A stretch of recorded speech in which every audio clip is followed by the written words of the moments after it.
Right. Hello and welcome. Thank you so much for joining me today, and it's such a blessing to be here with you. So, welcome to part three of the Magic by Number series. And today we're going to be we're picking up where we left off in the last lecture. So, today we're going to be exploring the number vibrations from 9 to 12 and unpacking them for principles and practices that we can apply in our lives. So, this is going to be an exciting lecture as we've finally reached the collective numbers, those that describe the universe from the largest scope. So with 1 through 4 in part 1, we explored the personal numbers and the simple vibrations that accompany them. And these are like the building blocks of the number vibrations, what you get in 1 through 4.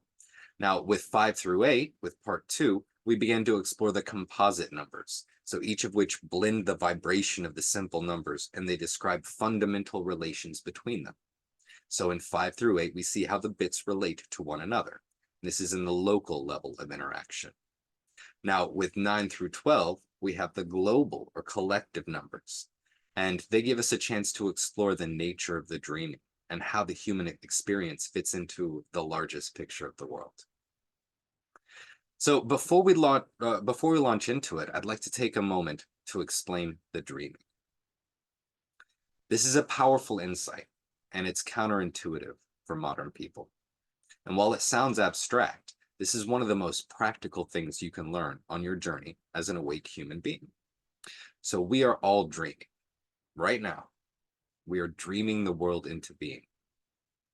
Now, it's easy to hear this and discount it because it sounds all flowery or crunchy, or deny it because our dreams don't seem to impact our physical reality. But the dreaming goes much deeper than the dreams that we have at night. And more than that, working with the dreaming anchors us in our own personal experience rather than our collective view of the world. And this is huge because so much growth comes from becoming aware of our view of the world and learning how to adjust it, to consciously renegotiate our relationship with that view, and then experience something different in our lives. Because when you change the story, when you change the view, you change the experience that comes from it. So in learning about the dreaming, we can learn to dream consciously with intention and heart, rather than unconsciously, full of fear and from a place of mind. So we are all free to dream our experience of the world exactly as we choose. And we do. We each create and refine our personal dream of the world every day.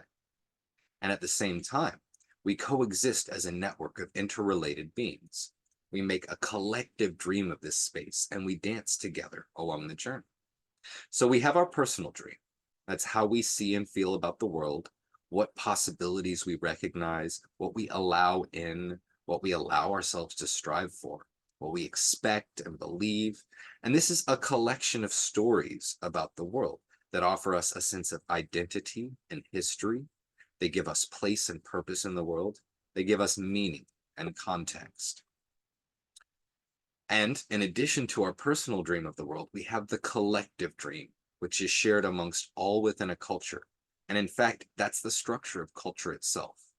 Culture is a collection of shared stories about the world that frame our common relation to the world in a specific way. Because every single story offers a specific perspective and vantage point, and that frames our view of the world and invites a specific kind of experience. Now, strong cultures align the personal dreaming with the collective dreaming. They reshape the land and the entire web of energy in alignment with this dream.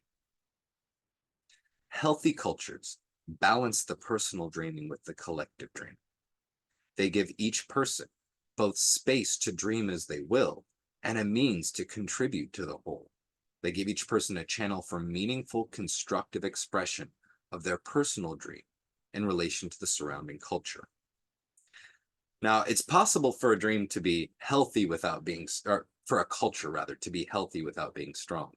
And these cultures will tend to get swallowed up by others with a powerful united dream. And it's also possible for cultures to be strong without being healthy.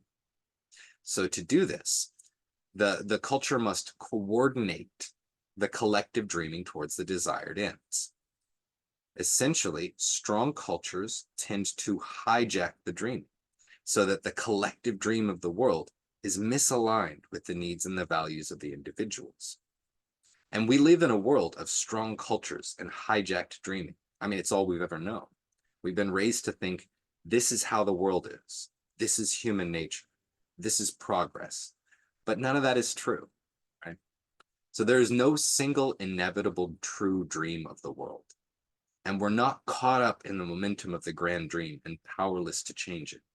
We're active participants. Our daily dreaming, our individual, yours and mine, our creative power and its expression in the world, this has an impact. It influences all the space and all the people around us. So we are each of us making this world that we experience just as it is, individually and collectively. And we're far from powerless. On the contrary, human beings are incredibly powerful. We dream the world into being, one action, one word, one step at a time. Now, the dreaming is a subject that goes deep, and it's easy to misunderstand. But each of the numbers that we'll be discussing today offer a window of insight into the dreaming and into the subtlest aspects of the human journey. And all that I share in one way or another is to help remind my fellow humans of the awesome power of their dream, of hope and interconnection, and the possibility of aligning the personal and collective dreams so that we are together healthy, balanced, happy, aligned, and free. And because really, at the core, we are free, each one of us, in the most important way, regardless of our external circumstance. We're free to make meaning as we will. We're free to respond as we will. We're free to align with whatever type of experience we choose. And we're free to contribute meaningfully to this culture and this planet upon which we are dependent. So we're free to have a say in how humanity is developing and unfolding. Now, we have been in so many subtle ways taught that we cannot change the world and that we're powerless. And we've come to believe it with our actions, with our belief of how the world is and what is possible within it. But again, each one of us is incredibly powerful. And when we begin to dream consciously, the whole world changes.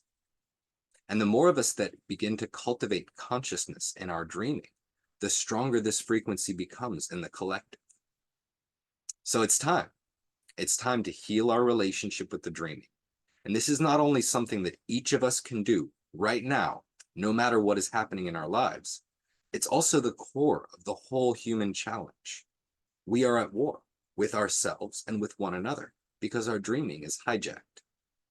We're in destruction mode, rushing headlong towards an imagined future where we're either destroyed or transcend what we're not happy about, right? But when we take our dreaming back and learn how to walk in beauty, we also contribute this same healing, this same awakening frequency to the collective, and it is felt subconsciously by everyone.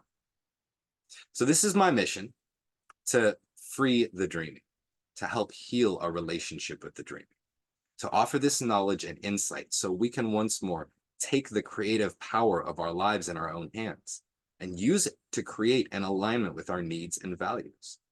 So we can step out of this cycle of chasing one strong dream after another and return to balance with ourselves, with one another, and with the land. So to help us remember our place as stewards of the balance. All right, now, with that nice long lead in, let us step forward into the number vibrations. And today we will be beginning with number 9. So with 9, the focus here is dream seeds and creation. So 9 is as high as you go in numerology. I mean, you go higher, but 10 is a higher vibration of 1, 11 is a higher vibration of 2, and so on. So 9 is the last vibration that we encounter on the cycle before we start to explore revisitations of the earlier number frequencies. So 9 is another one of those that took a while to open up for me. Took a while for the meaning to present itself. And on our journey together, we began with the 1, with the all. And with the 9, we finally reached the level of the many. So this is the world that we see around us. This thing, this person, that person. We see many things, all separate, all doing their own thing. And that's why it's so hard to see the one thing, the all that is one. Because we certainly feel separate from the world, right? We feel certain of our own I am, the validity of our own personal existence and experience. But the vibration of 9 is that same validity coming from every being at once. There's a quote by St. Augustine: God is a circle whose center is everywhere and circumference nowhere. So this means every being is the center of the universe. All beings are unique expressions of the same I am. Everyone is the center of a unique and true frame of reference. And the value of each thing arises from its frame of reference, from where you are standing in relation to it. So, first and foremost, the vibration of 9 is the principle of relativity. Now, this is the same relativity that worked its way into physics in the early 1900s. And it's been fundamental to modern culture for over a century. But the implications are so counterintuitive that it's easy for us to overlook them. So put simply, relativity killed the idea of an objective universe as a fundamental reality. Every single point in the universe is a frame of reference from which the entire universe offers a unique and valid presentation. And it doesn't have to be the same from here as it is over there. We have this subjective experience from this frame of reference, this subjective experience from this frame of reference, and they only really line up in the overlap points. So we don't experience an objective universe. I experience my subjective universe, you experience your subjective universe, and so on. And when we share space and come together, like we're doing right now, our little bubbles of universe merge. And we agree to a consensus that we collectively experience. So on the largest level, within our culture, this consensus experience forms an abstraction that we call the objective world. And it's really useful for certain ranges of interaction. It's very helpful for mastering chemistry and physics and manipulating the material world. But it's not as fixed as we sometimes assume, the objective world. And it's much more of a constructive story than we may realize. Now, objective world aside, consider the fact that every being is the center of their own subjective universe, and that all of creation is composed of these beings, expressions of the one in infinite different forms and mediums. Every being the center of a true and valid understanding of the world. And these different bubbles of experience, they're free to be shaped any way one chooses. So my universe and your universe don't need to be the same, except in the spaces and times that they overlap. Now, all of this sounds a bit abstract, I know that, and it's a bit out there, I'll be the first to admit. But when it comes to working as a psychologist or counselor, the first thing that you do is validate the patient's experience. So whenever you're working in the subjective spaces, whenever you're working with the mind or the individual experience, the best approach is to honor the perspective of the individual with whom you relate. So recognizing that perspective, that set of vested interests and stories about the world to be equally valid, equally important as one's own. So we recognize in meeting one mind to another that we're bridging worlds. And we don't demand that the others shape their inner world as we have shaped ours. We meet them there, in their world, in their unique perspective, honoring their experience, their being. So on a spiritual level, relativity means recognizing that every being is an expression of the one I am, and that the world from the perspective of each being is equally valid and important. And this means respecting all of the beings that we engage with, honoring the life and beingness of humans, animals, plants, the earth herself, everything. Recognizing that everything is the center of the universe helps us to put things in perspective because it makes everything equally important, all a thread in the tapestry, all with its time and its place and its interrelation to the whole, all exactly right in the unfoldment of creation. And this goes further. The vibration of 9 also reflects the principle of expansion. So 9 is the outward spiral. And that's actually the Arabic numeral that we use for 9. That's what it's depicting, an outward spiral. So it shows each thing reflecting outward into the universe, each small act echoing out into an entire journey. Now, on a physical level, all living things create after their own kind. They create, and what they have created creates, and it unfolds through time, layering story on top of story as it goes around the cycle. So everything that we do, everything that we offer our energy to, it grows in the world and it amplifies as it goes. This word leading to this action, leading to this example, and onward. All right. Now, one of my favorite depictions of the 9 vibration in 2D, it's a 9-pointed star. And it's much like the Star of David that has 2 interlocking triangles, one upward and one down. But with the 9, it's 3 triangles, all set 1/3 to the side from one. And we could describe this. Remember when we discussed in part 1, 3 is mind, and 6, cosmos. So this is one way of describing, way of breaking down the 9 vibration. Mind spread through every aspect of cosmos, spread through every aspect of creation. And on a personal level, each of us offers the story of our life to the dream of the world. And each of us enriches the dream of the world with our unique vision. So we plant seeds of living dreams, and these dreams grow and they inspire new seeds to be planted. And every single one echoes out like ripples on a pond, spreading waves of subtle influence. So one of the mastery concepts linked to the vibration of 9 is the dream seed. Dream seeds are agreements. And it happens like this. So we experience something, and it gives us a lesson, some insight about the world and where we stand in relation to it. Now, a lot of times this lesson isn't very healthy. Like, especially when we're learning unconscious lessons, we might learn that the world hurts, or that we're not good enough, or that we will be judged or rejected or whatever like that. So we learn this lesson, and it becomes an unconscious agreement that we hold in place. And then we'll cycle through this lesson again and again until we learn it all the way, right? So to learn the lesson all the way is to go to the misaligned and unprocessed emotion that's connected with that dream seed and process that emotion so that we can release this fixed point.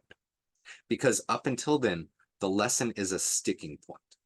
It's a story with unprocessed emotional energy hanging out in our subconscious. And while it's fixed in place, it becomes a point of gravity, and we will continue to circle it on our journey and go through cycles of repeated experience. So consider an area of your life where you seem to have the same challenging luck, the same repeated cycles of activity or experience, changing faces, but same steps, right? So all of the imbalanced cycles in our life, all of the stuck cycles, they're held in place by dream seeds that we develop unconsciously due to painful experiences that we don't fully process in the moment.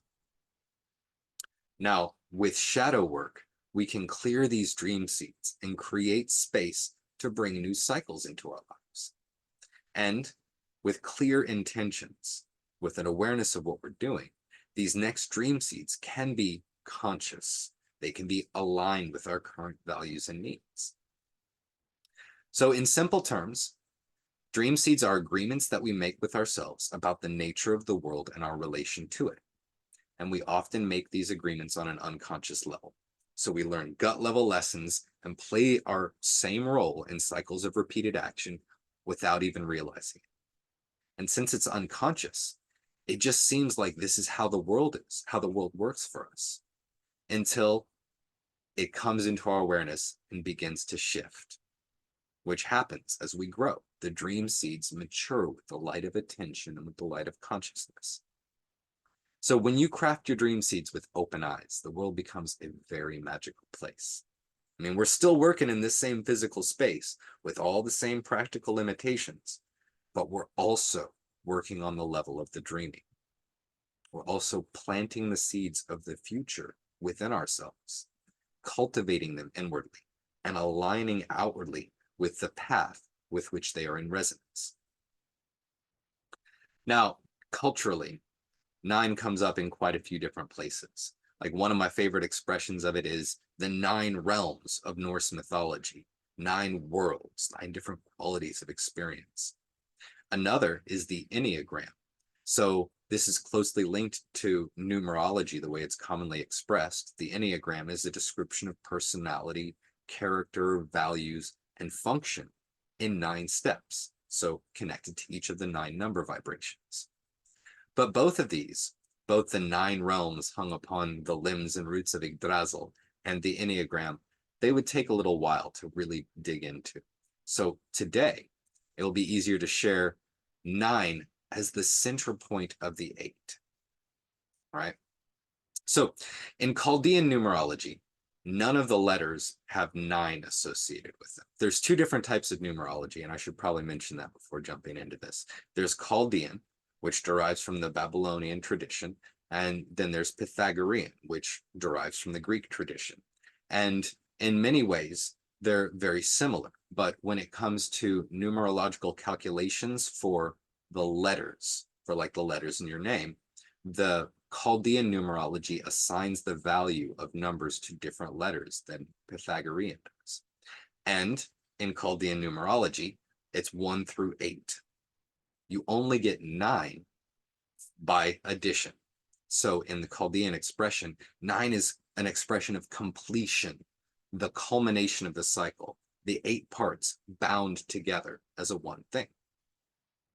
And you can see this this same kind of 9 focus, 9 as 8 plus 1 in the 3x3 grid that is used in feng shui.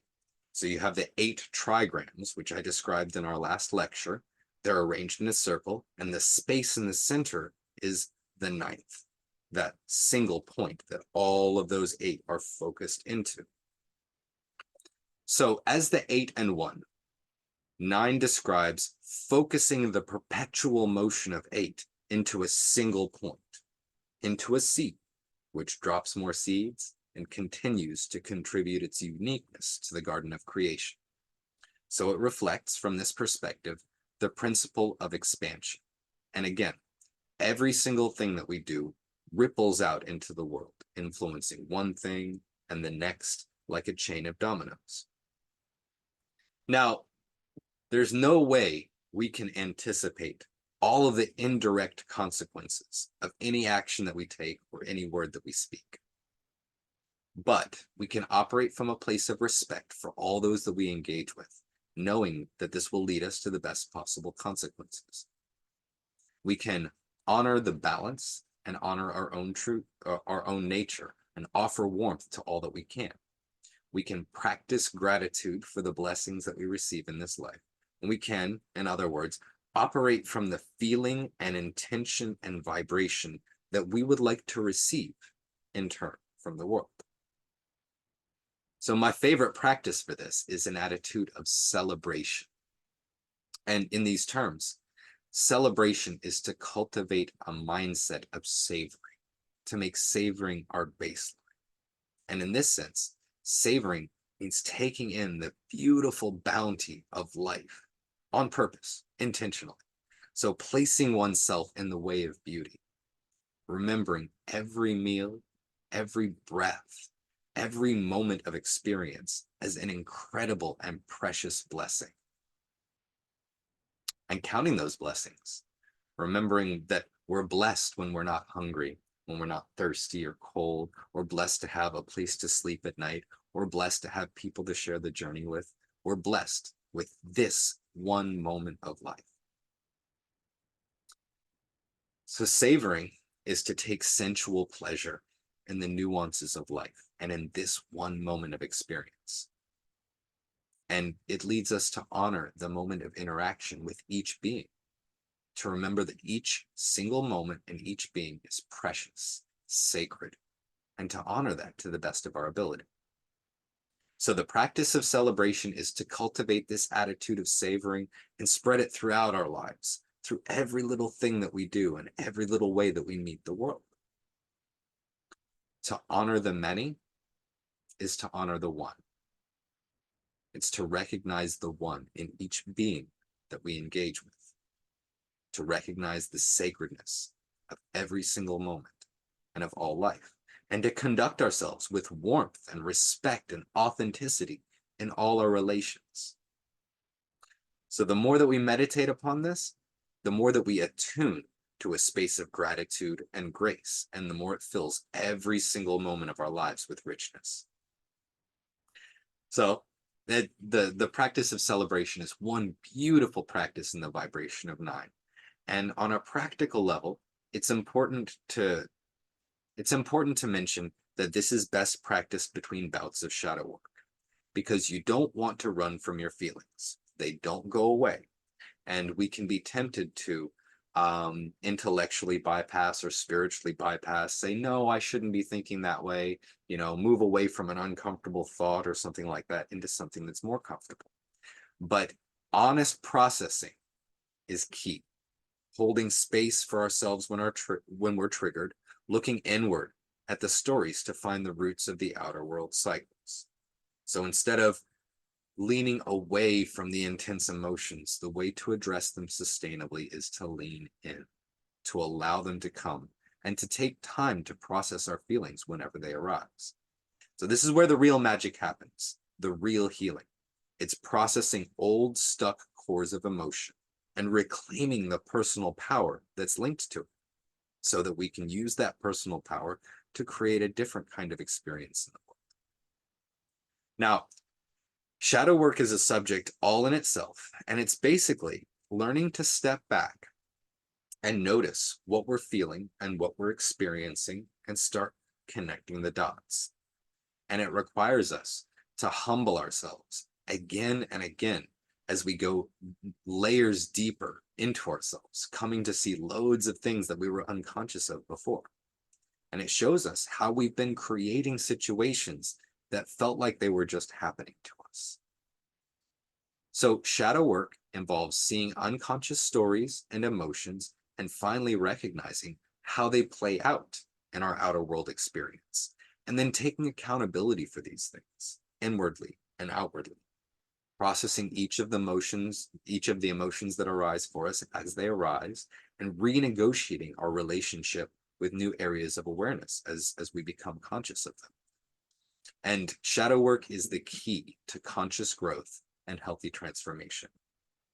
So shadow work is important to make a daily thing whenever the emotions come up, whenever we're triggered, whenever we're experiencing something that isn't fully aligned with what we would like to create in our world and in our lives. And all other times, we can practice celebration to really make the most of this one moment and to attune as fully as we can to the blessings of life. And in the process, as we do, we invite these blessings in even greater measure.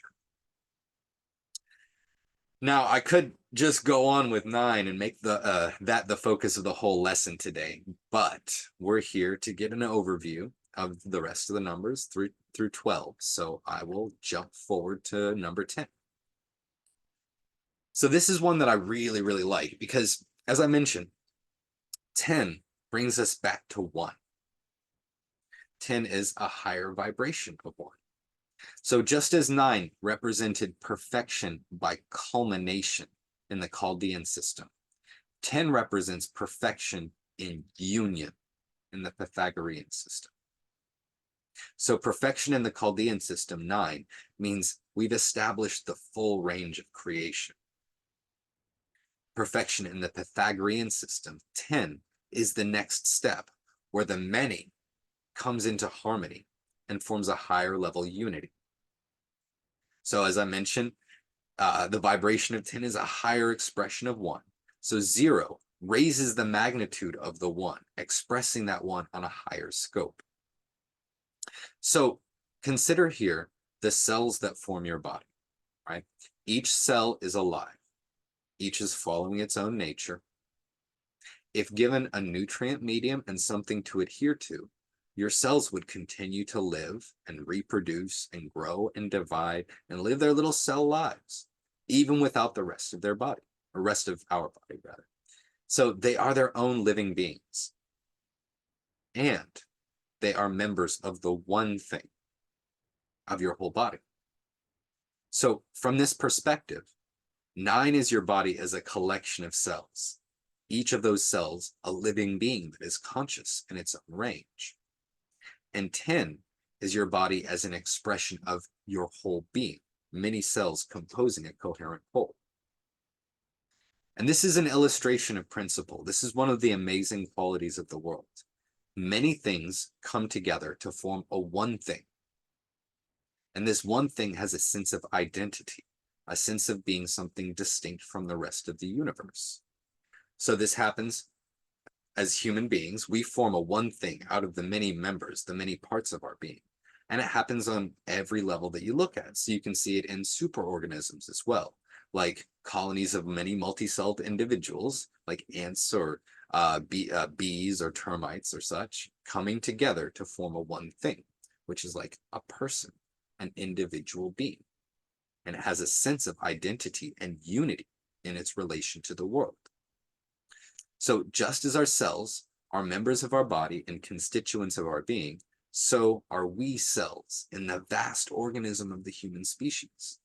And on local levels, we are cells in our community, or like you can see the same thing in nature, bits of forest coming together to form distinct interconnected entities that range through many different species. And I call this nested consciousness. So any open system of sufficient complexity will self-organize into coherence. And this is an emergence of consciousness, this coherence, where the light of the one thing is reflected through it.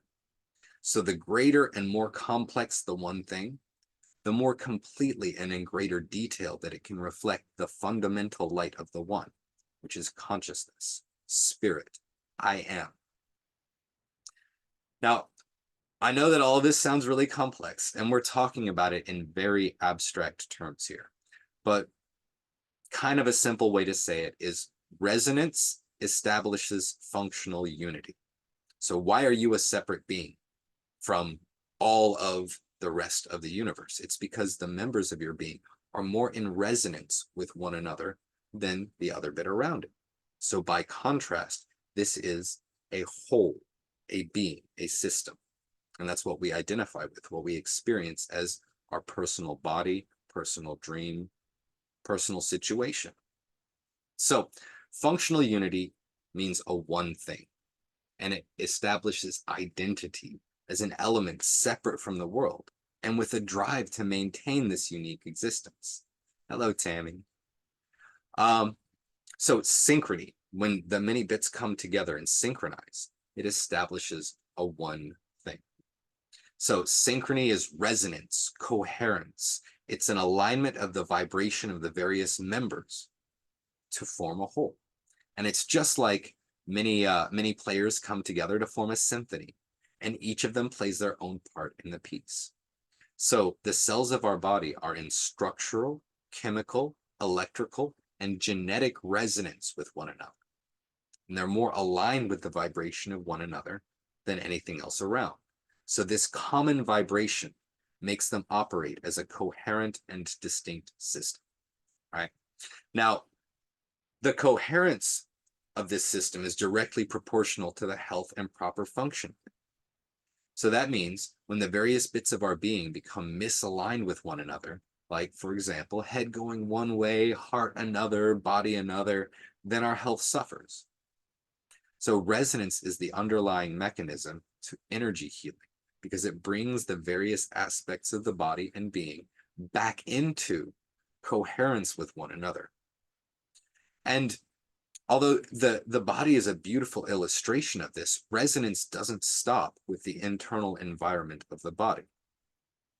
When we come together with other human beings, focused on the same thing, similarly attuned, we synchronize. And you can see it in the rapport that happens when two people are in a flowing conversation. So rate of breath, walking pace, heart rate, body language, even brain rhythm, they all tend to sync up.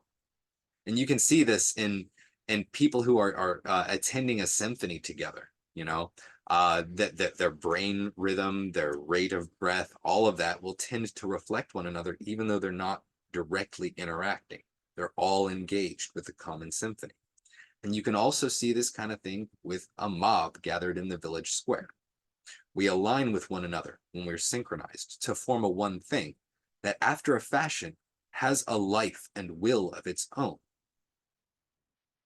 It's a whole greater than the sum of the parts, which is a theme that happens every time a one thing is formed. That one thing expresses a sense of identity and beingness that is more than just the bits added together.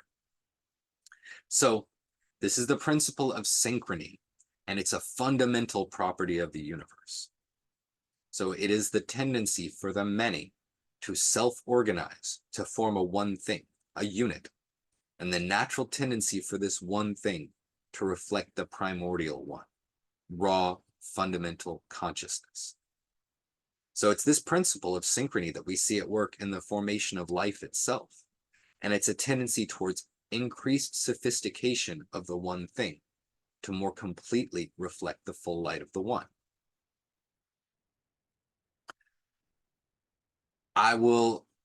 Okay, so Tammy had asked a question, does this apply to how we can at times humanize things?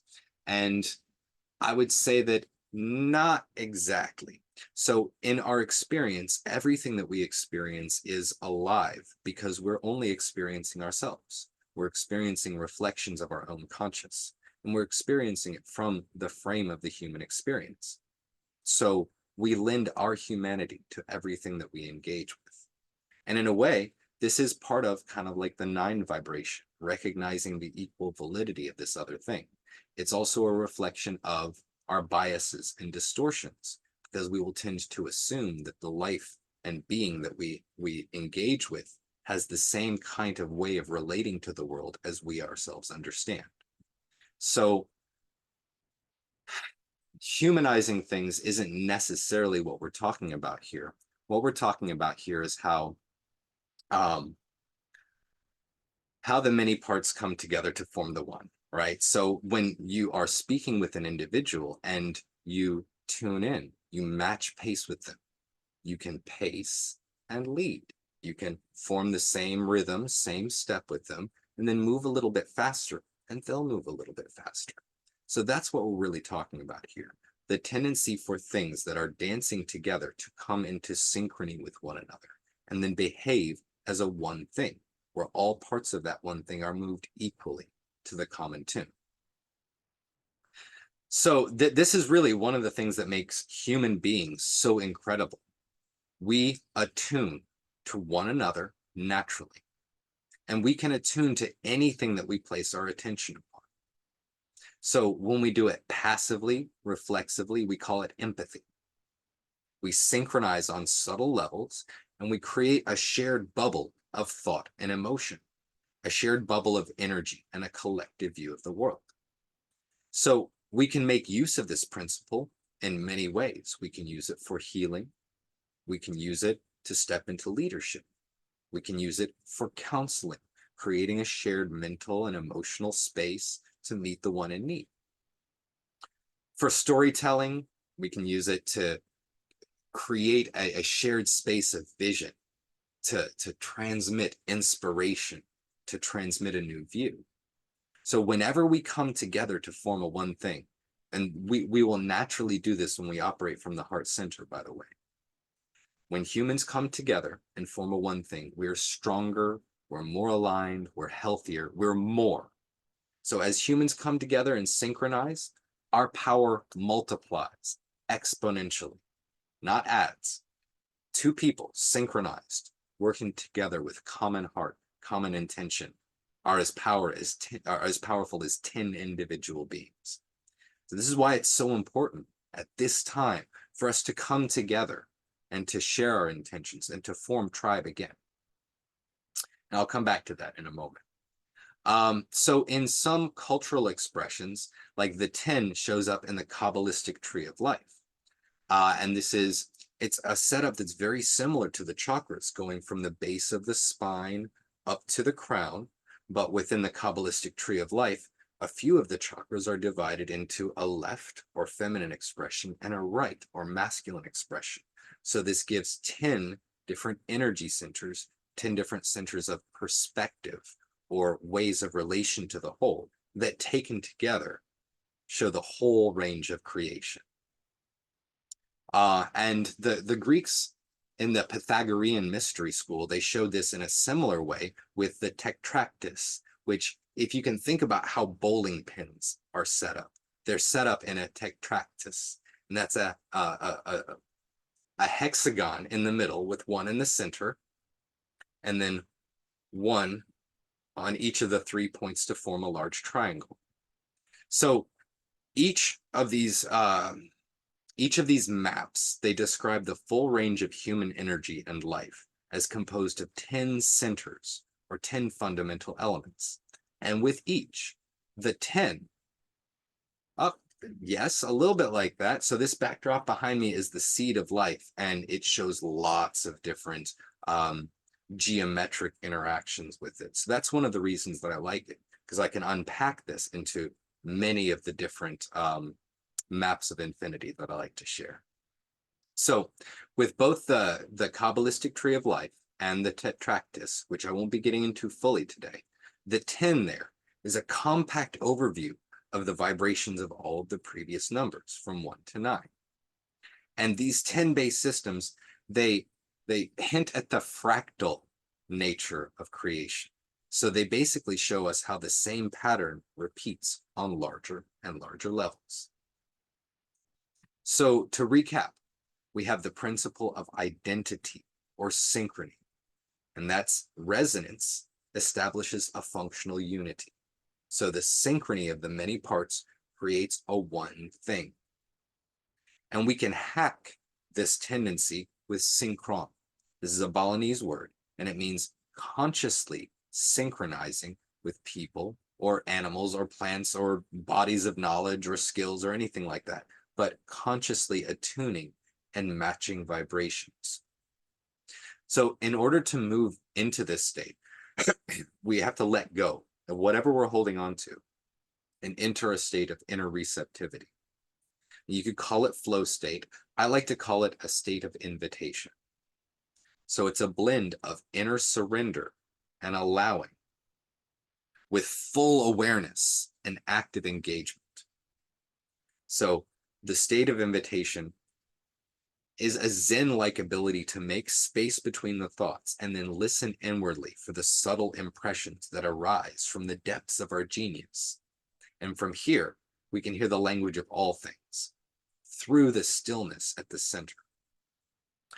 Now, the next practice, and by the way, for the state of invitation, this is the core of all of the intuitive work that I do, well, that any of us do, really. It's the core of inspiration. It's what makes empathy work. It's something that can be unpacked into a very, very practical way of relating to the world. And if you guys would like to hear more on that one, just get with me afterwards. So the next practice that I'd like to share for 10 vibration isn't really a practice at all, but it's a way of life and it's a way of relating. So human beings naturally form tribe, community, family. Now, for thousands of years, we have been governed by institutions which are created, constructed. And for all their usefulness, they lack the one thing of tribe. Because when we form tribe, it's what I was just sharing with you. We synchronize, our energies unite, and we become incredibly powerful. But when we're ruled by nations and institutions, we become scattered. And often our energies work against one another and cancel one another out. And we're pulled collectively into the lowest common denominator. So in the modern world, that means tugged along by the blind rush of progress, our industrial civilization fighting to preserve itself, fighting to preserve a system that is imposed upon the natural world and which lacks the elegance, grace, and sustainability of natural systems. And these natural systems are preserved in the tribal instincts of humanity. So deep down, we have the ability to live attuned to one another in the land. We have the ability to self-organize. We don't need rulers or leaders. We have the ability to self-organize and live in healthy and meaningful ways. And this is possible for us again. It's what we really have to learn now if we wish to pass along the best possible future to our descendants. And that starts with us, learning how to move into a healthier space in our relation with ourselves, with one another, with the land, and with the one. And we have to learn tribe all over again.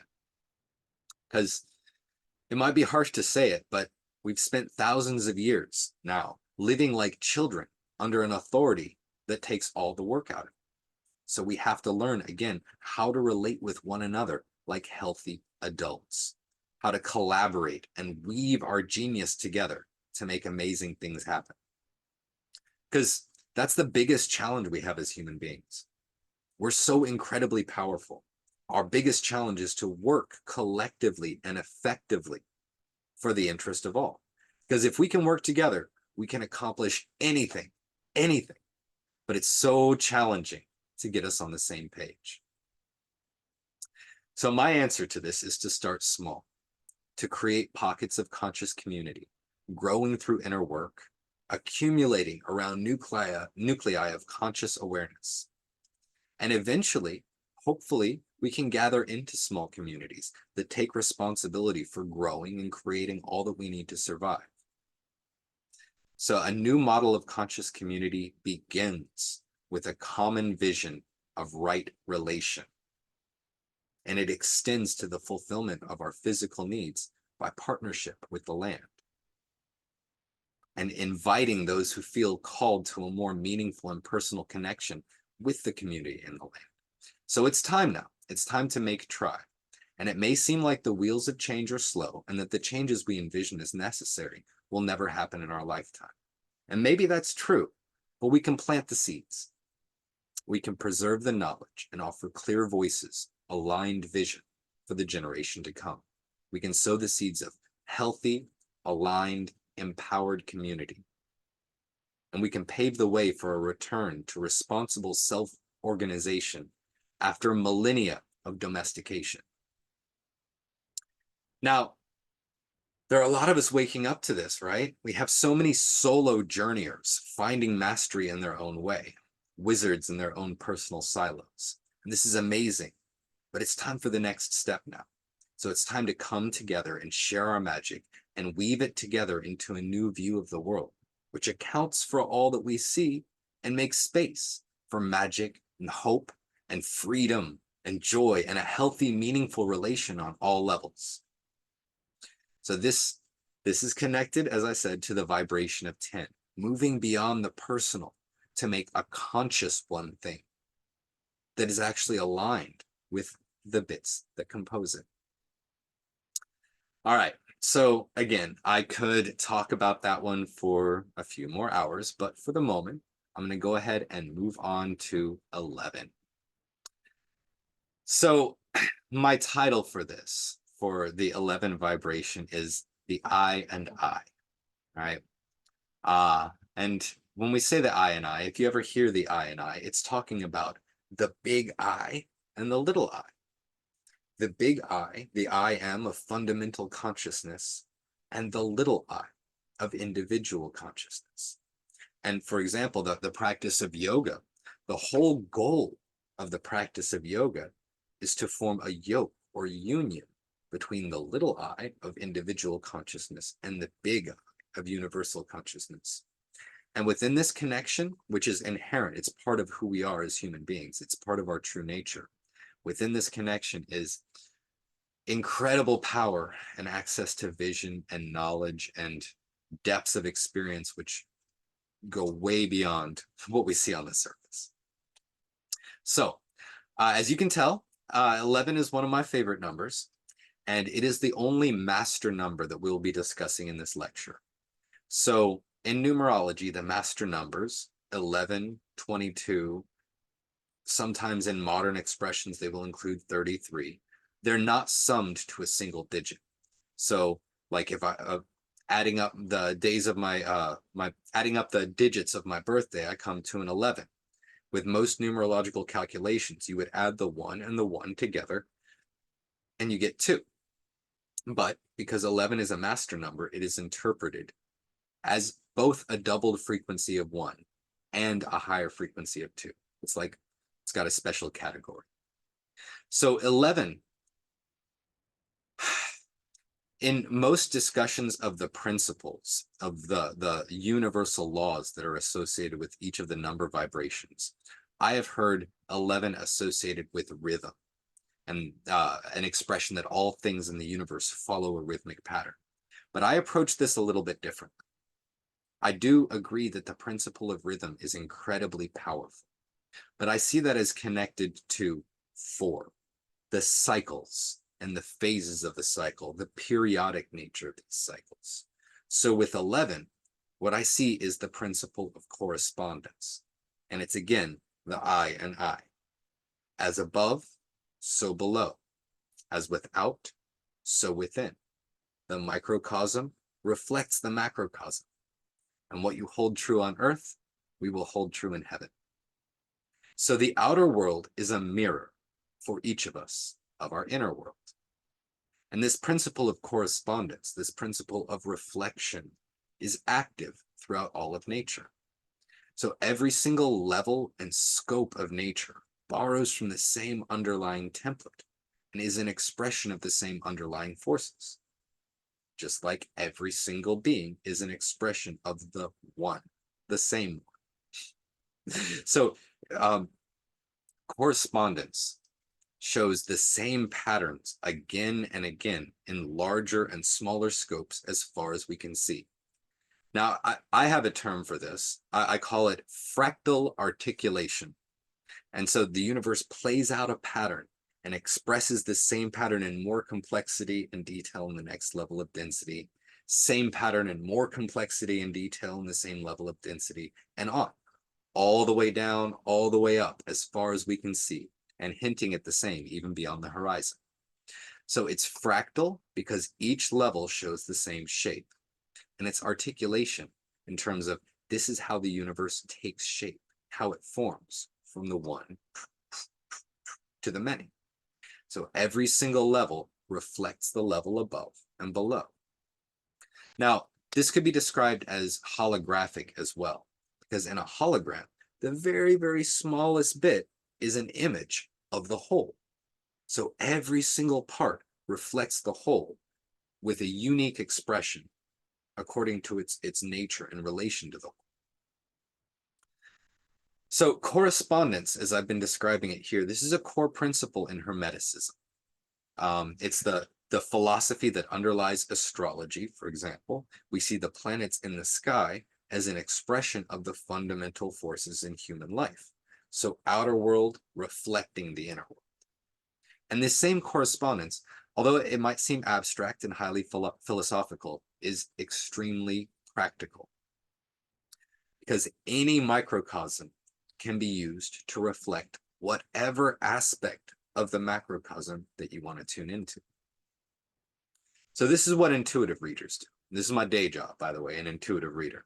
So consider the mechanism behind divination, behind things like tarot and I Ching and rune reading.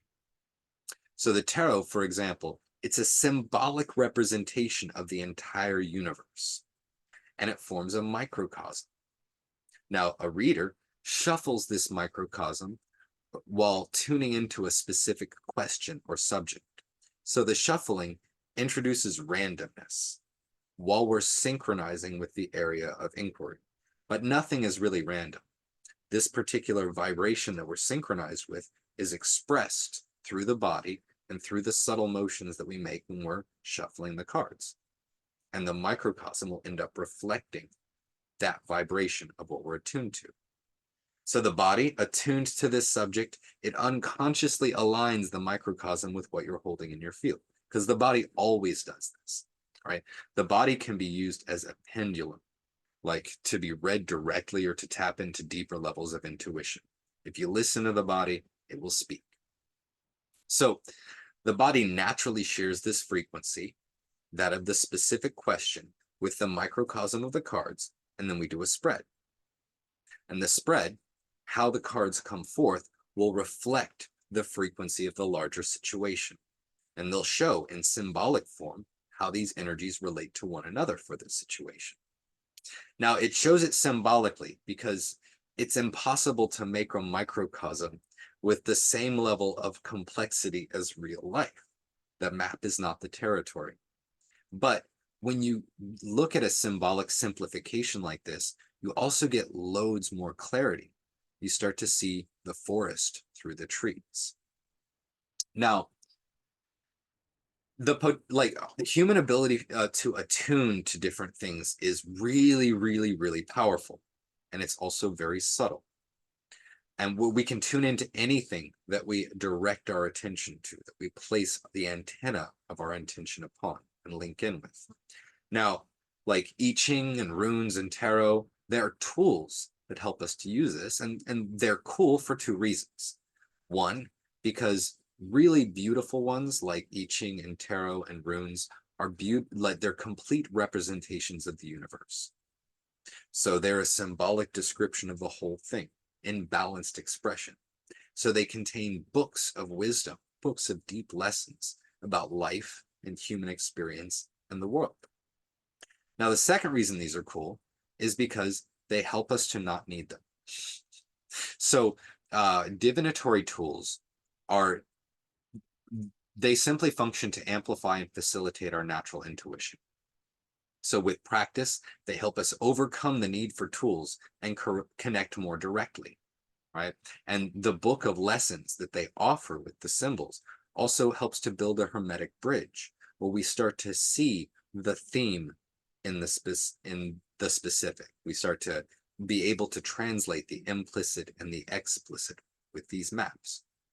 So that being said, our intuition goes far deeper than cards or any tools. We can attune to anything that we choose, whatever we're able to synchronize with.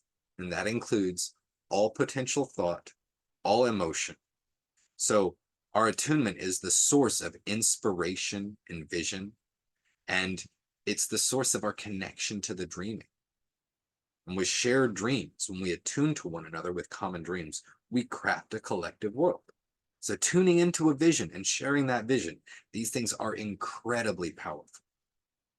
Now, the process of attunement is itself pretty simple. We're wired to attune to anything that we focus on.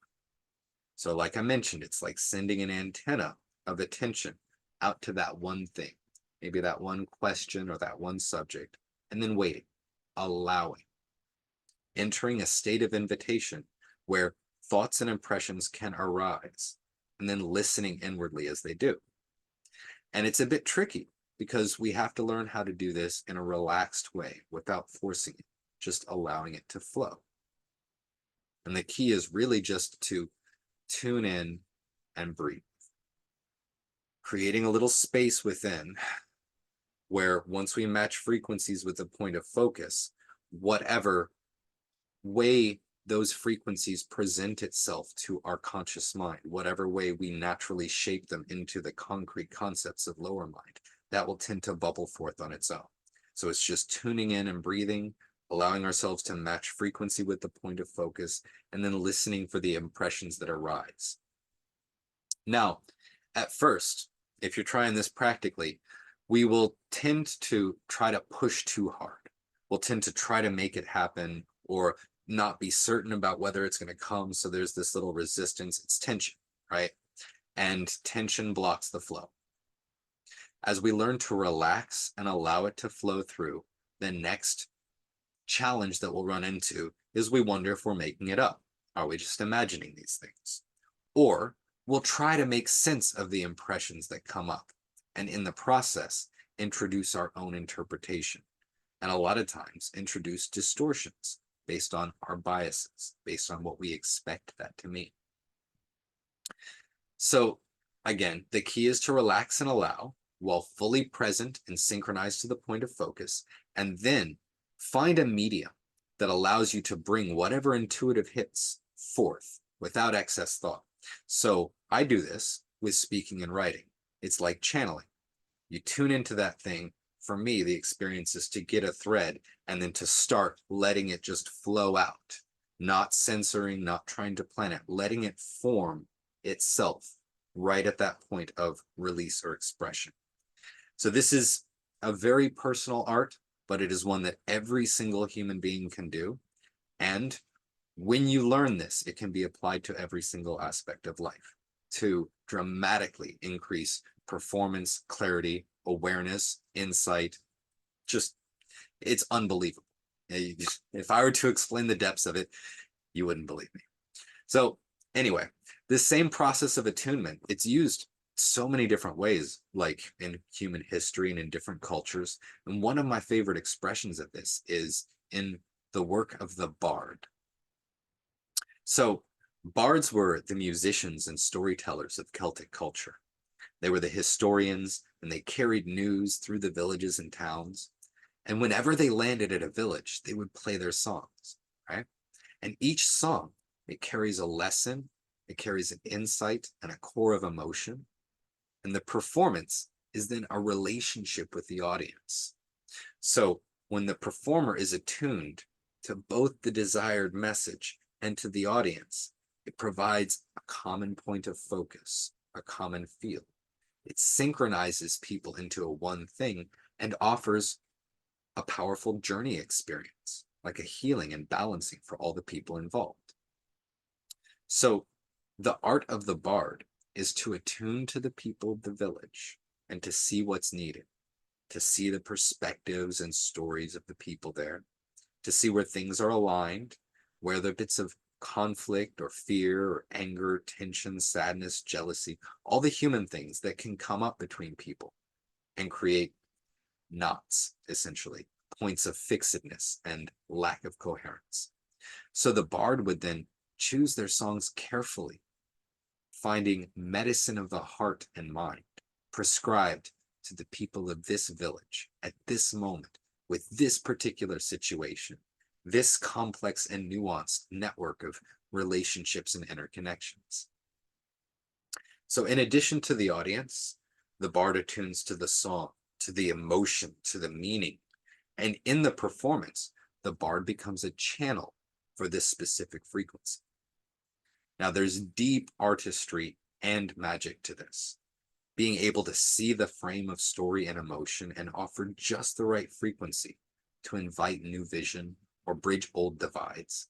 So the bard operates on the level of the storyteller, recognizing the impact that each story has on our perceptual frame and how each one invites us to engage with life.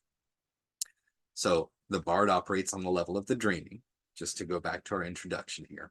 Now, this delicate balancing of frequencies is more than the conscious mind could plan. The conscious mind can train in skill. It can learn the songs and the stories of old. The conscious mind can attune intentionally to the people and the song. And then it can enter a state of invitation to allow the inspiration to flow through. So this is a very specific and very powerful form of channeling, and it allows the being to reflect and express that which one is attuned to. And for the Celtic culture, it was even more powerful, as the songs and stories that the bards would share, they formed the fabric of their culture. But even now, even in the modern world, the use of story and emotion is incredibly powerful. It's part of how humans come together to form tribe in our natural state through shared vision. Now, the work of the bard is like an illustration of principle. It's one practice in the vibration of 11, one practice of attunement. And again, attunement. Inspiration is attunement to a new vision. Intuition is attunement to a specific bit of information about ourselves or our environment, a specific inner knowing. Channeling is when we use the conscious mind to attune to a skill or a body of information and then allow it to flow through and be expressed, whether through word or writing or motion or anything, right? So the Druids called this force Awen, this flow of inspiration and vision, and it's a sacred thing. So when we enter a flow state, especially with like high level musical and athletic performance, we can perform at levels far above our conscious baseline. And the flow state is basically channeling inspiration through the being and allowing it to flow unhindered. As I mentioned, this skill can be learned and it can be applied to every single aspect of life. We can learn to consciously attune to, synchronize with, and resonate our particular frequency or skill or body of knowledge or personality characteristics, or we can learn to synchronize with and communicate meaningfully with the consciousness of other beings or animals or plants or things that don't have bodies, like elementals. Well, the earth has a body. It's just not an organic one. But anything. The process of attunement allows us to speak the language of the world. Now, as I said, this is a skill that up-levels everything that we do. So it's like an inner Tai Chi, where we learn to be very aware of what we're attuning to and work with the flow of our experience, maintaining a conscious center amidst the shifting forces. Because as we take on different tasks or projects or roles, we must bring forth new frequencies, new skills, dance with the changing currents of life. So the more that you work with this way, engaged with this moment of experience, alive to the desired frequency and allowing it to flow through you, the better you get at it. So every tiny thing becomes an expression of art, an art of motion, an art of attunement and flow, an expression really of mastery, because things really begin to shift when you weave the magic into your life. When you bring it into how you see the world, how you frame and position yourself in relation to it, how you speak, what you say, how you move. So when we embody our wisdom like this is when we start to bring the visible and the invisible worlds together and truly begin to access our potential. So the way of the seer, the way of the healer, and the way of the creator all come from our ability to attune and express. And as you can tell, this is one of the number of vibrations I really, really enjoy. And I could, again, speak the whole time on this one and still have more to say. But for today, I will go ahead and move on to the number 12. Now, it's a bit abstract here. My title for the 12 vibration is Love is All You Need, right? And that really has to do with the theme of creative synthesis, the theme of the union of opposites to create a one, a higher order one. But we'll build to that.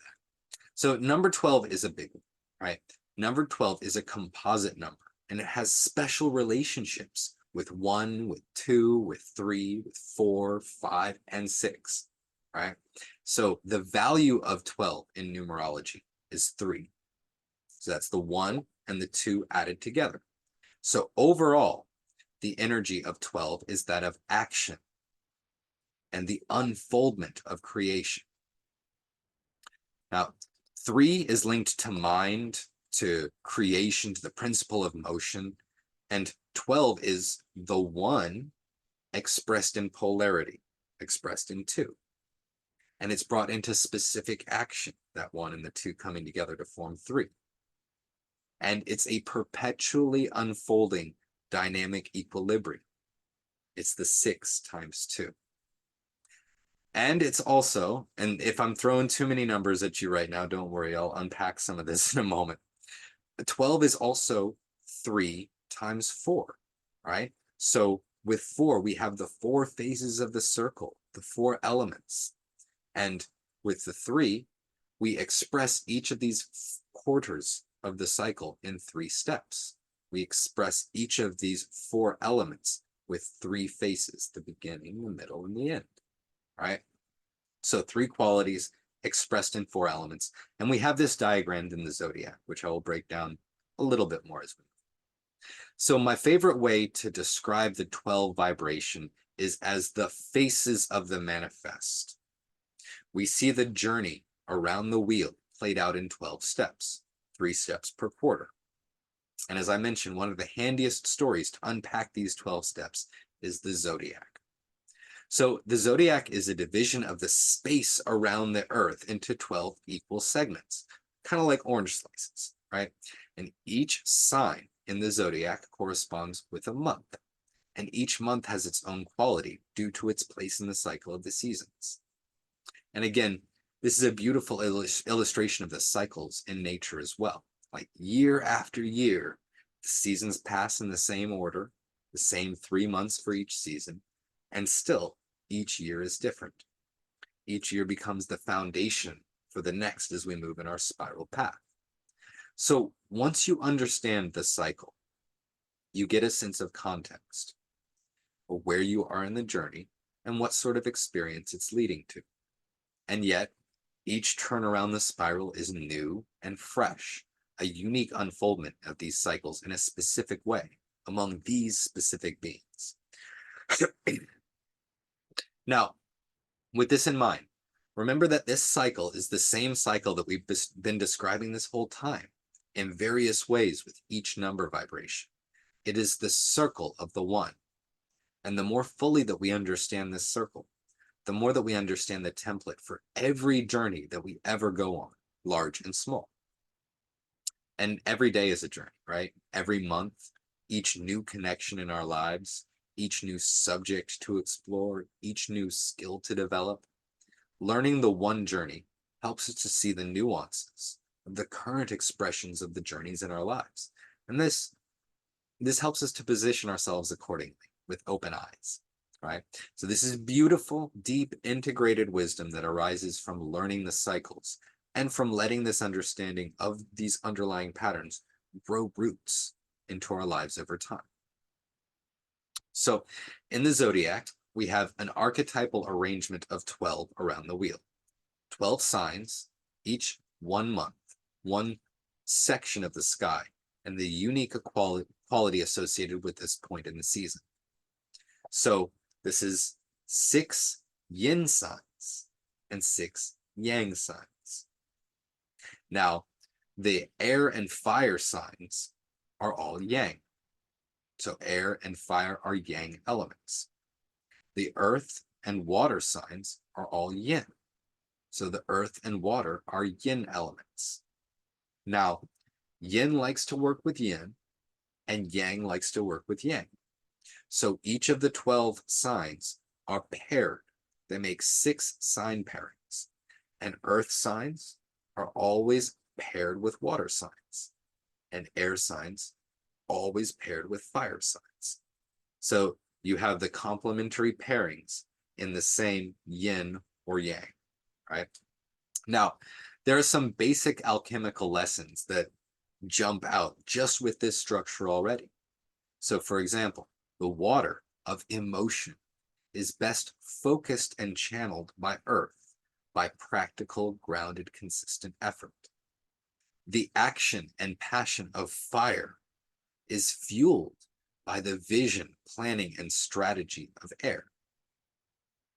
And these are principles that we can use in working with our own emotions and passions, blending the elements to best effect. Now, there are 4 elements: fire, earth, air, and water. And I mean, in this system anyway, we've discussed the 5 elements, and you could also describe the many elements of the periodic table. But in the Western esoteric system of elements, and in the Hindu actually, these 4, fire, earth, air, and water, describe various densities of our experience. The physical, earth; emotional, water; mental, air; energetic or spiritual, fire. So fire is associated with the will, which is an expression of the divine, a pure expression of being, the one as this focused intention in the world. So fire represents all that is energetic, including the activation energy of consciousness. Now, we discussed this before in part 1. These 4 elements are an expression of the cycle in 4 parts: beginning, culminating, disseminating, and closing, and beginning again. And we could describe the elements as these quarters of this cycle. So air for this beginning, fire leading to culmination, water dropping to dissemination, and earth settling to the lowest point. And we could describe it in the cycle of the seasons. Air is the element of air is the element of spring, fire is the element of summer, water of autumn, and earth of winter. And we could extend this association into the passage of the sun and the cardinal directions. So east and dawn for air and light in the beginning of the day. South and noon for fire and energy in the noontime sun. Water, dusk and west for water and connection, reflection and merging. North and midnight for earth and stability, solidity, and the closing of the cycle. And this, just what I shared with you, this is gold. To know and attune to the vital energies arising from the four quarters, because you can tune into this in your body. You can open the channels, clearing your connection to the world. And it's really just a matter of slowing down and feeling into it with awareness. Right? And if you understand the qualities of the elements, then you can consciously invite these qualities. So say, for example, after a period of, say it's a slow day and you're still trying to get going, still trying to wake up, you can consciously connect with the fire quality towards the south and feel that energetically and invite more of that quality into your own being, into your experience of the world. So this becomes very, very practical when you start to work directly with energies within your body and within your experience. Now, for the zodiac itself, the medicine wheel is further divided each quarter into 3 months. And because all things divided into 3 will reflect the quality of the 3, we now have for each quarter a beginning, a middle, and an end. Because that's what the 3 is, if you remember. 3 qualities, 3 dantians, the third eye, the heart, and the sacral. We could describe it as Brahma, Vishnu, and Shiva, the creator, preserver, and destroyer. We could describe it as Father, Son, Holy Ghost, Maiden, Mother, Crone, and one of my favorites, past, present, and future. So all of these are ways of expressing the underlying energy of 3. And like everything else, they're symbols. They're expressive, but not definitive. They're ideally inspiring our understanding of these without giving a definitive container. So each season begins with a cardinal month. The cardinal is the initiation of energy, the beginning. And then the season moves to a fixed month, fixed being that middle energy, establishing. And then it leads to a mutable month. So mutable being an ending and a changing energy. And this leads to a new beginning, cardinal month to bring in a new season, fixed as it's getting established, and mutable as it's passing on for the next. So each season plays out in its own 3-act play. Now, one of the beautiful things that we can see here is that in all of these setups, there are wheels within wheels. So the 3 journey is a complete movement from beginning to end within a single season. And then we have another complete movement from beginning to end within the next season. And then another smaller wheels within the overall wheel of the year. And each element is played out in each quality over the course of the whole wheel. So we have 1 element each for cardinal, fixed, and mutable. Or to say it correctly, for the fire elements, we're going to have 1 cardinal fire sign, 1 fixed fire sign, and 1 mutable fire sign. And with each one, we have a story played out. Beginning fire, middle fire, ending fire. And this gives us more detail about the nature of the element and how it plays out in our experience of the world. So again, much of the journey that we've been on for this lecture and the last 2, on our exploration of the magical vibrations of the numbers, it's all about seeing how the many comes to be from the one. And in 12, we see the underlying template of the forms and journeys we experience in creation. The self-sustaining, perpetually cycling, always changing, and yet following the same patterns, expression of the one in polarity. So again, the faces of the manifest, the fundamental vibrations expressed in infinite combination and variation. Now, another beautiful expression, still from astrology here, of the vibration of 12 is with the concept of the houses. So you have the signs, which are, the signs are the how of the chart. They describe different styles and approaches, whereas the houses describe the same thing in terms of areas of human life. It's the where of the chart. So with the 12 houses, we see the full range of human life broken down into 12 symbolic regions, 12 domains or regions of activity. And these houses are, going from 1 to 12, self, growth, learning. That's our first little cycle. Roots, creativity, service, connection, transformation, knowledge, mastery, community, and spirituality.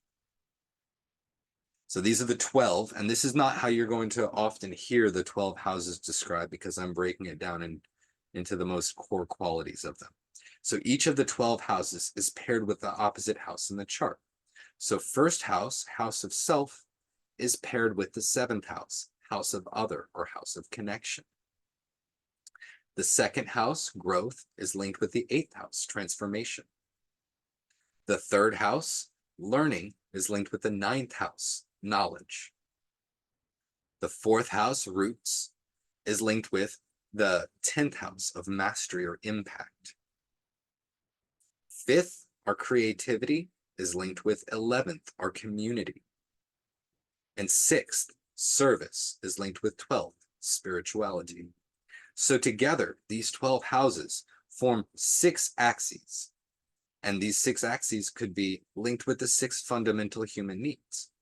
So with the 1st and the 7th house, we have the axis of love. And in order to fulfill this need in our lives, we need to learn the balance between self and other. On the 2nd axis, between the 2nd and the 8th house, we see growth. In the 2nd house, we're talking organic growth. In the 8th house, we're talking about the kind of death and rebirth, the kind of transformations in life that allow us to grow on the deepest psychological and emotional levels. In the 3rd and 9th house, we have a need for change. And that need for change is connected to mind. It's connected to growth and development and shifting perspective and stimulation and things like that. So we have learning and knowledge. And to balance our space is to balance our clear vision with how we express that vision, our message. With the 4th and the 10th houses, then you get your roots and your branches, where you come from and what you're doing out in the world.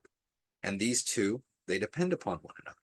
Like to have great impact on the world, but have very little connection with your roots or your family or your home or where you come from, it makes it meaningless.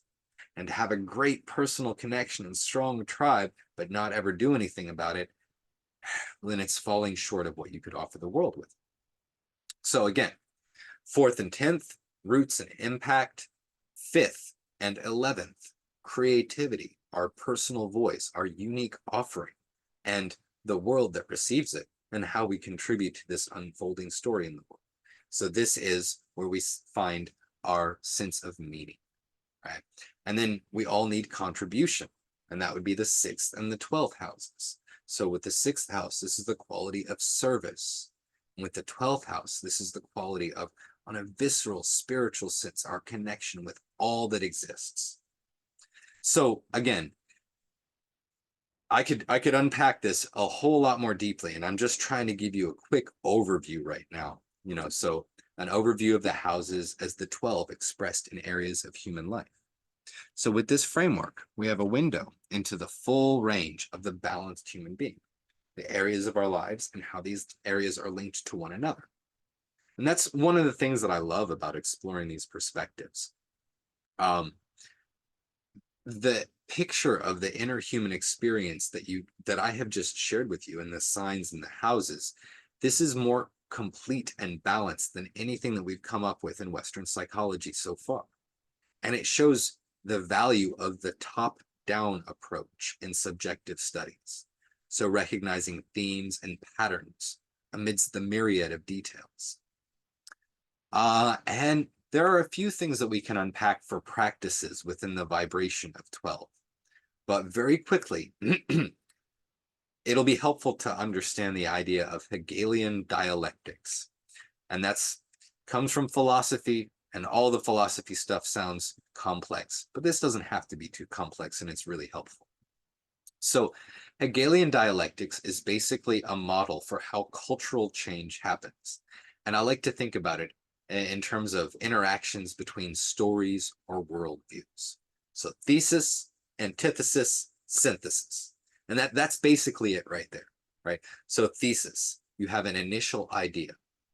It catches on, it becomes the way things work or the common knowledge, etc. And then antithesis, a counter idea arises in those for whom the first idea is not satisfactory, for whatever reason from their unique relation with experience. No one can see everything, so no decisions or perspectives can work for everyone.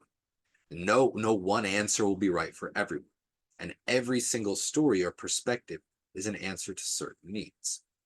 So every story or perspective frames us, positions us to relate with one another and with the world in a way that works for certain things and works in certain circumstances.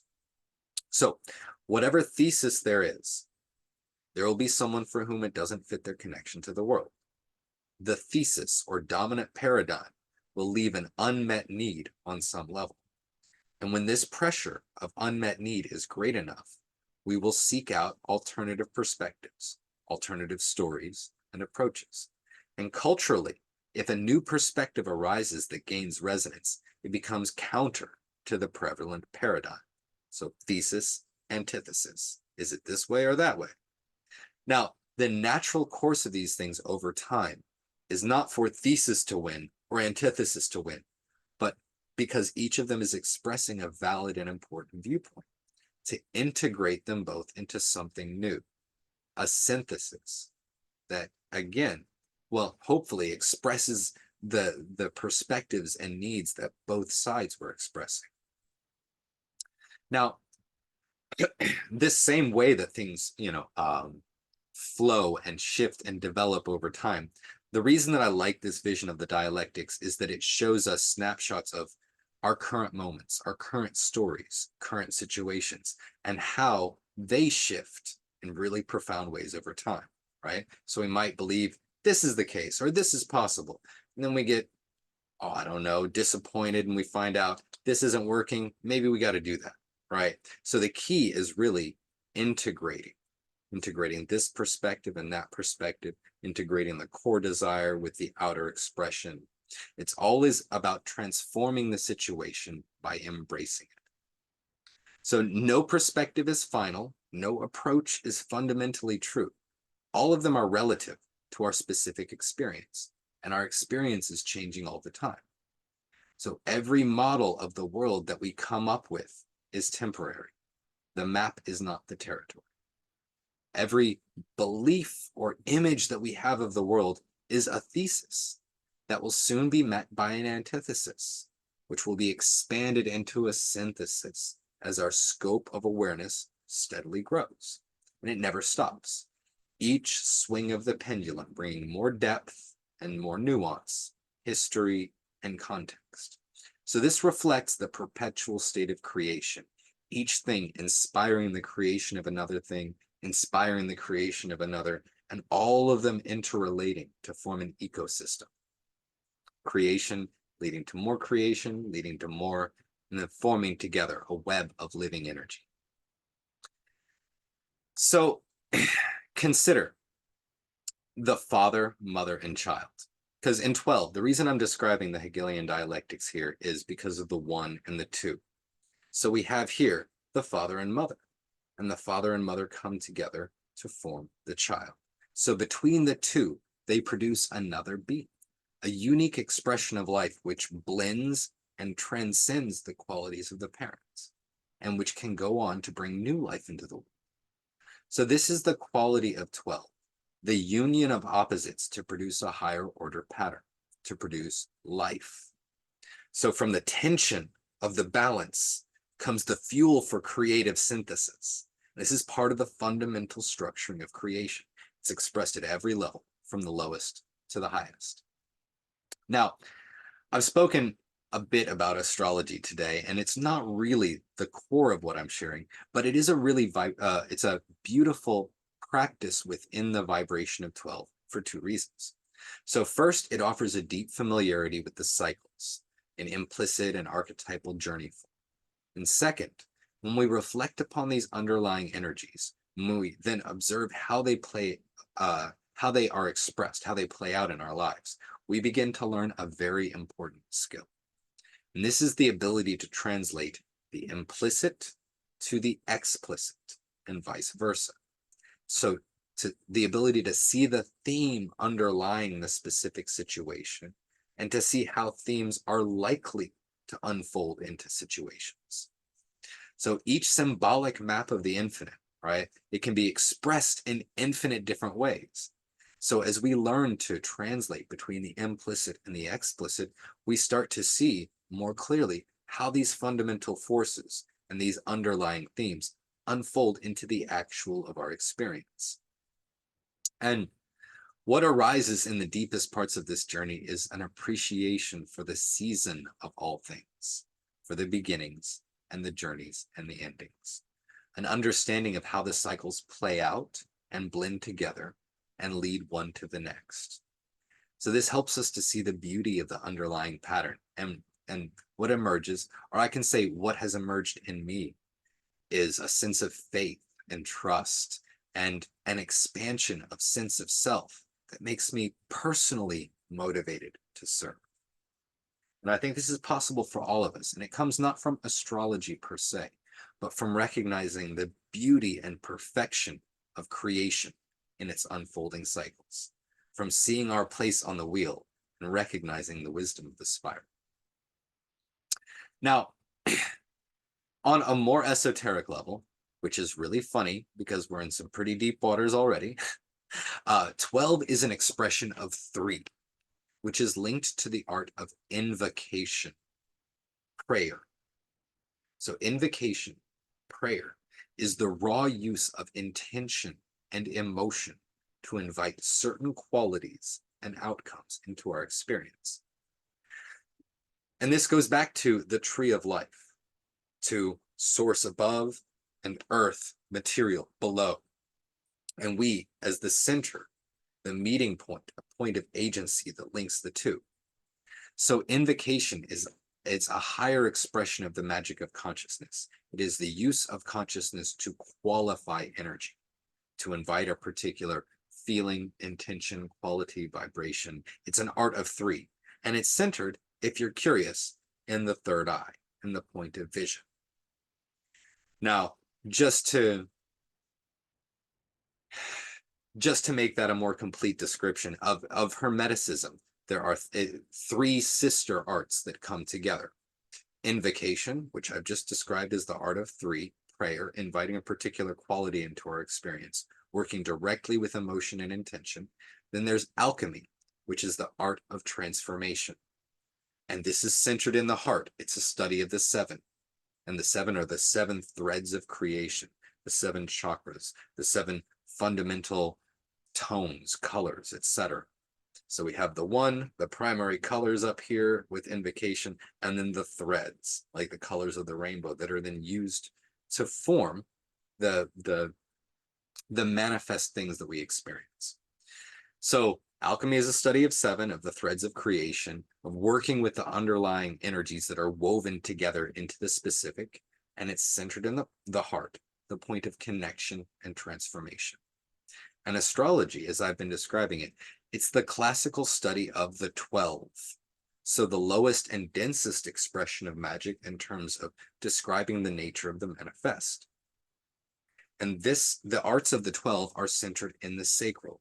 They're centered in the body, the seemingly fixed and constantly changing world of the physical. So the sacral is the point where we are directly connected to the physical layer of creation. Now, astrology can help us to understand the timings and flows, to see in the whole cycle an expression of all of the angles of underlying potential. So it's the whole stretched out over time and vibrating through a dance with itself. So these are the arts of the 3, 7, and 12. And if you were to add these together, this comes to 22, 3 plus 7 plus 12. So it is these fundamental energies which are laid out in the 22 letters of the Hebrew alphabet, exactly what I've described to you just now. And the 22 major arcana of the tarot as well, and the 22 paths between the Sephiroth in the Kabbalistic tree of life. So all of these uses of the 22, they are derived from the same line of Hebrew wisdom. So it's not surprising that this 22 would come up in so different ways, because all of them draw from the same source. But it is interesting that the 22 is one of the master numbers, right? So all of the numbers are magical and powerful, but with the 3, the 7, and the 12, they each offer arts, which provide personal, practical access point for your interaction with all of the other number vibrations. So they're arts for each level of creation as we experience it. Now, I touched upon this already, just very briefly, but the deepest practices in the vibration of 12 are those that move us to service, practices that move us to act with love and with a remembrance of our true nature, which is the one. So arts within the vibration of 12 move us to honor the one in all of our dealings, with all beings, and in every nuance of our experience.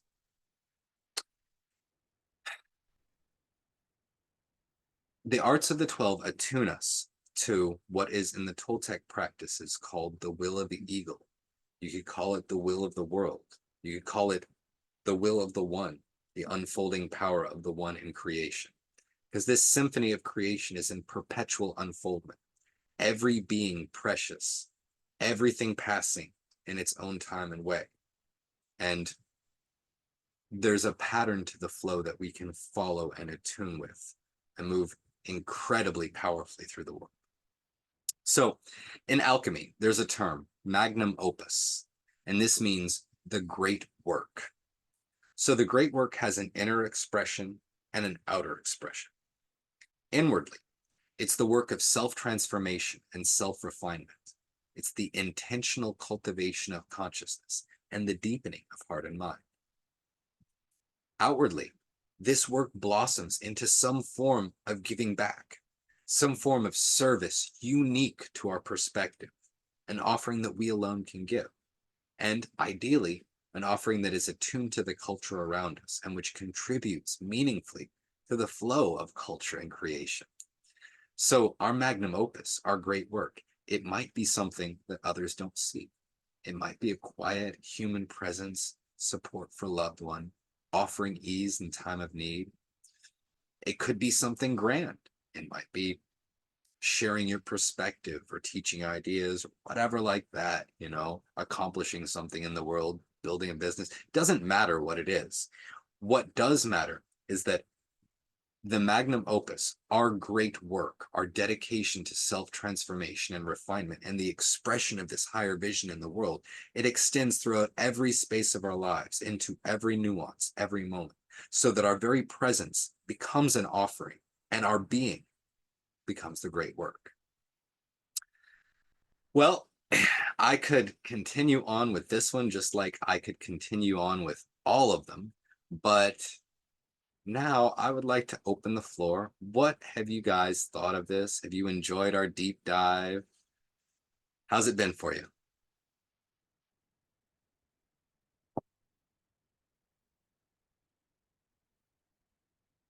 All right, fair enough. Well, I want to thank you so much for joining me today. This has been such a blessing to be able to share with you. And if you do have any questions or any thoughts that arise, or you'd like to unpack that any further, excellent. I'm so glad, Tammy. Yeah, so just feel free to reach out anytime, and I'm here. And I'm here to, as well, offer all manner of guidance around relating with the dreaming in an intentional and conscious way so that we can truly step into the depths of our magic. And that comes in from learning to shift our mind state and move into an altered state of consciousness without drugs or outer tools at all.